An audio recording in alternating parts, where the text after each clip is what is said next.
স্বস্তি লাভ করবেন, পরবর্তী ক্লাসে উত্তীর্ণ হওয়ার স্বস্তি লাভ করবেন। আপনার চাকরির জায়গায় কঠিন পরিশ্রম করতে হবে বোনাসের স্বস্তি লাভ করার পূর্বে, প্রমোশন লাভ করার পূর্বে। কষ্ট ছাড়া এসব ঘটে না। আপনাকে আগে খাদ্যাভ্যাস ঠিক করতে হবে, স্বাস্থ্যকর খাবার খেতে হবে ভালো স্বাস্থ্য লাভ করার পূর্বে। কোনো রোগীকে হয়তো আগে অপারেশনের কষ্টের মধ্যে দিয়ে যেতে হবে সুস্থ হওয়ার আনন্দ উপভোগ করার পূর্বে। এভাবেই আল্লাহ জীবনকে তৈরি করেছেন। আপনাকে কষ্টকর অভিজ্ঞতার ভেতর দিয়ে যেতে হবে যদি স্বস্তি লাভ করতে চান। এটাই আল্লাহ ডিজাইন। ব্যাপারটা এমনই। আপনি এই কথা শোনার পর হয়তো ভাবতে পারেন, আমি তো এখন কঠিন সময় আছি, তার মানে সামনে সহজ সময় আসছে, আর এজন্য আমি এখন বিশ্রাম করব আর সহজ সময় আসার অপেক্ষা করব। না, আল্লাহ আমাদেরকে গভীর একটি বিষয় সম্পর্কে জানাচ্ছেন। আপনাকে কঠিন সময়ে কঠোর পরিশ্রম করে যেতে হবে। বসে বসে এমনটি ভাবলে হবে না যে আল্লাহ তো সহজের প্রতিশ্রুতি দিয়েছেন, তাই আমি তার অপেক্ষায় থাকবো আর বসে বসে কাঁদবো। এই জন্য তিনি পরের আয়াতে আমাদের রাসূল সাল্লাল্লাহু আলাইহি ওয়াসাল্লামকে বলছেন, ফাইদা ফারাগতা ফানসাব। শক্তিশালী একটা বাক্য। অতএব যখন আপনি অবসর পান পরিশ্রম করুন। স্বস্তি এবং কষ্টের সাথে এর সম্পর্ক কি? স্বস্তি এবং কষ্টের সাথে এর সম্পর্ক কি? আল্লাহ চান না আমি আর আপনি যেন অলস হয়ে বসে থাকি। যখন আমরা কোনো কঠিন সময় থাকি তখন আল্লাহ চান আমরা যেন প্রচুর পরিশ্রম করি। অন্য মানুষদের দেখবেন যখন তারা কোনো কঠিন সময় পতিত হয় সবকিছু ছেড়ে দিয়ে একেবারে হতাশ হয়ে বসে থাকে। তারা নিরাশ হয়ে পড়ে, উদ্বিগ্ন হয়ে পড়ে, সবকিছু বাদ দিতে শুরু করে। কিন্তু বিশ্বাসীদের বেলায় যখন তুমি কঠিন কোনো পরিস্থিতিতে পড়ো তখন তুমি অবসর পেলেই নিজেকে কঠোর পরিশ্রমে নিয়োজিত করো, নিজেকে কাজে লাগাও, উৎপাদনক্ষম বানাও। উলামারা এই আয়াত নিয়ে প্রচুর মন্তব্য করেছেন। যখন দাওয়ার কাজ থেকে অবসর পান তখন নিজেকে ইবাদতের কঠোর পরিশ্রমে নিয়োজিত করুন। ইবাদত থেকে অবসর পাওয়ার পর দাওয়ার কাজে আত্মনিয়োগ করুন। রাসূলুল্লাহ সাল্লাল্লাহু আলাইহি ওয়াসাল্লামকে বলা হচ্ছে এক কাজ থেকে অবসর পাওয়ার পরে অন্য কাজে নিজেকে ব্যস্ত রাখুন। আমার আর আপনার জন্য প্রশ্ন হলো, কত সময় আমরা অপচয় করি এমনটা ভেবে যে জীবন কত দুর্বিষহ। অলস হয়ে বসে থাকি, কিছুই করি না, নিজের মনকে নেতিবাচক চিন্তায় ডুবিয়ে রাখি, সম্পূর্ণ অকার্যকর আর অকর্মণ্য হয়ে বসে থাকি। অথচ আল্লাহ বলছেন তোমার হাতে অনেক বেশি অবসর সময় আছে আর তুমি এই সময়ে কোনো কাজেই লাগাচ্ছ না। যখন আপনি নিজেকে কোনো পরিশ্রমে নিয়োজিত না করেন তার মানে আপনি কষ্টকে জেতার সুযোগ দিচ্ছেন। আয়াতটা শুরু হয়েছে ফা অক্ষর দিয়ে, ফা আস-সাবাবিয়া, অর্থাৎ অতএব। তুমি যেহেতু স্বস্তি কামনা করো তাই তোমার নিজেকে পরিশ্রমে নিয়োজিত করতে হবে। এটা শেখার ফলে তোমার উচিত নিজেকে পরিশ্রমে নিয়োজিত করা। তাই আমার আর আপনার উচিত একটি অর্থপূর্ণ এবং প্রোডাক্টিভ জীবনযাপন করা। মাঝে মাঝে জীবনে অতিরিক্ত চাপের কারণে আমরা ভেঙে পড়ি। আমরা সহজেই একেবারে ভেঙে পড়ি দুঃখ, হতাশায়, উদ্বেগ বা উৎকণ্ঠায়। এরকম হওয়া দোষের কিছু নয়, কিন্তু আমাদেরকে শিখতে হবে কিভাবে আল্লাহর কিতাবের মাধ্যমে এই কষ্টকর অভিজ্ঞতার সময় মানসিক শক্তি অর্জন করব। রাসূলুল্লাহ সাল্লাল্লাহু আলাইহি ওয়াসাল্লাম যেসব কাজে নিজেকে ব্যস্ত রাখতেন তা ছিল দুই রকমের। এটা মনে রাখতে চেষ্টা করুন।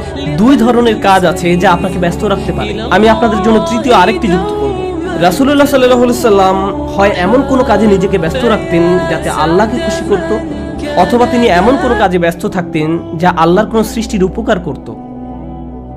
তিনি হয় শুধু আল্লাহর জন্য কিছু করতেন, নামাজ পড়া, জিকির করা, এই কাজগুলো ছিল শুধু আল্লাহর জন্য, অথবা তিনি কাউকে সাহায্য করতেন, তিনি কাউকে পথ দেখাতেন, শিক্ষা দিতেন, এমনকি তিনি মানুষকে জীবিকা উপার্জনের জন্য সাহায্য করতেন। এভাবে তিনি অন্য মানুষদের সব ধরনের সাহায্য করতেন।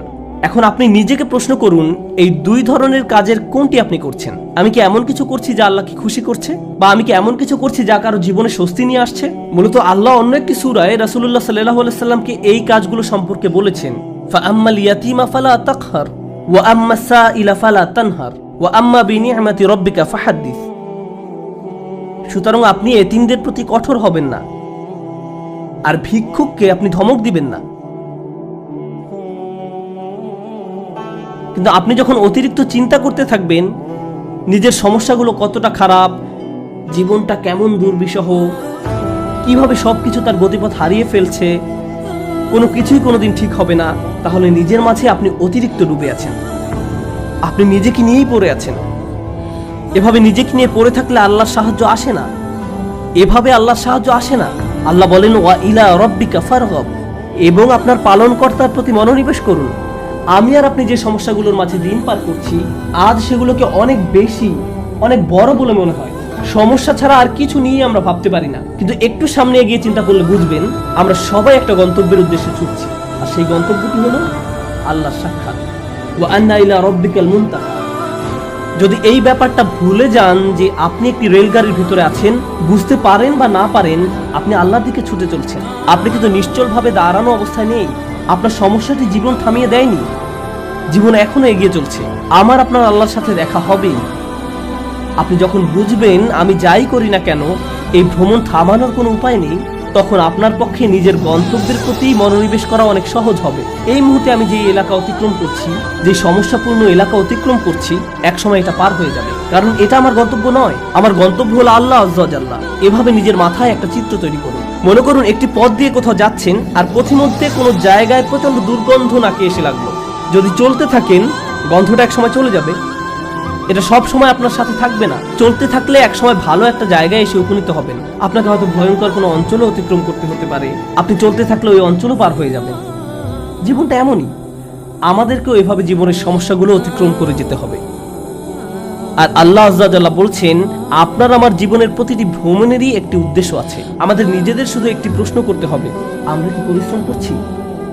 দিন শেষে আমরা কি করছি? তৃতীয় যে ব্যাপারটি নিয়ে আজ কথা বলবো, আগে আমি বলেছিলাম মহানবী সাল্লাল্লাহু আলাইহি সাল্লাম হয় আল্লাহর সন্তুষ্টির জন্য কিছু করতেন, নতুবা তার সৃষ্টির উপকারার্থে কিছু করতেন। আর আমাদের বেলায় দিনের অধিকাংশ সময় আমরা আত্মসেবায় ব্যয় করি।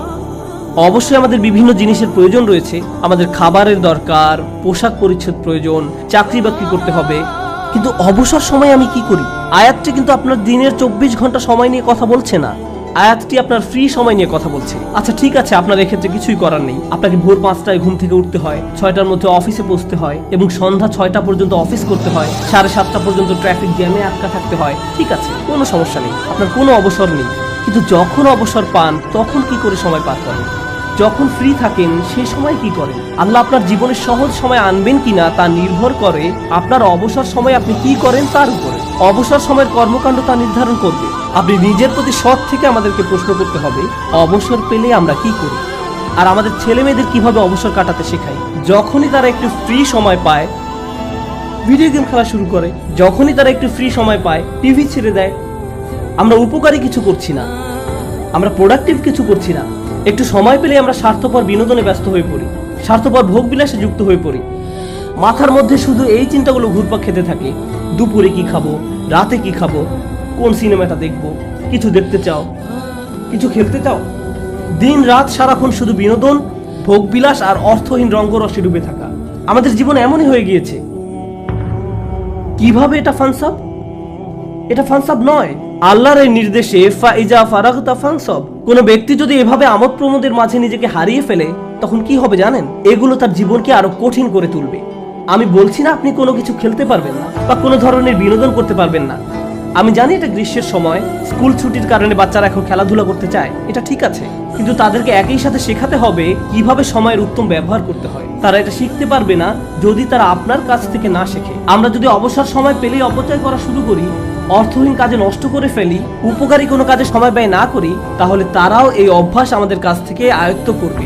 আমরা দৃষ্টান্ত রেখে যাচ্ছি, আমরা আমাদের আচার আচরণকে তাদের জন্য অনুকরণীয় হিসেবে উপস্থাপন করছি। আমরা এই আয়াত অনুযায়ী জীবনযাপন করলে তারা প্রশ্ন করবে, কেন তুমি সারাক্ষণ ব্যস্ত থাকো? কেন আমরা সব সময় কাউকে না কাউকে সাহায্য করি? আমরা এতবার মসজিদে কেন যাই? আমরা সারাক্ষণ এটা ওটা শিখছি কেন?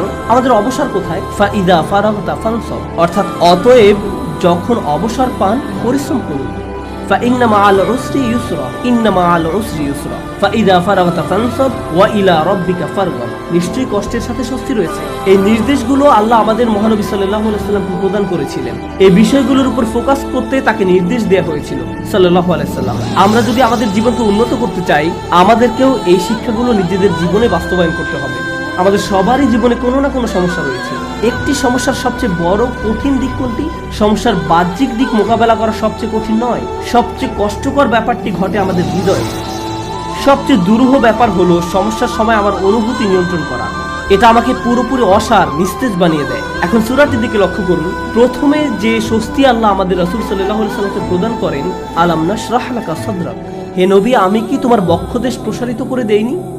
আমি তোমাকে প্রশান্তি দান করেছি। এখন মানুষ যখন শুনতে পায় আল্লাহ সুবহানাহু ওয়া তাআলা মহানবী সাল্লাল্লাহু আলাইহি সাল্লামকে মানসিক প্রশান্তি দান করেছেন, একজন মানুষের জন্য সম্ভাব্য সবচেয়ে যাতনাদায়ক সময়েও তিনি মানসিক দিক থেকে প্রশান্তিতে ছিলেন। ফাইদা ফারাগতা ফানসাব ওয়া ইলা রাব্বিকা ফারগাব।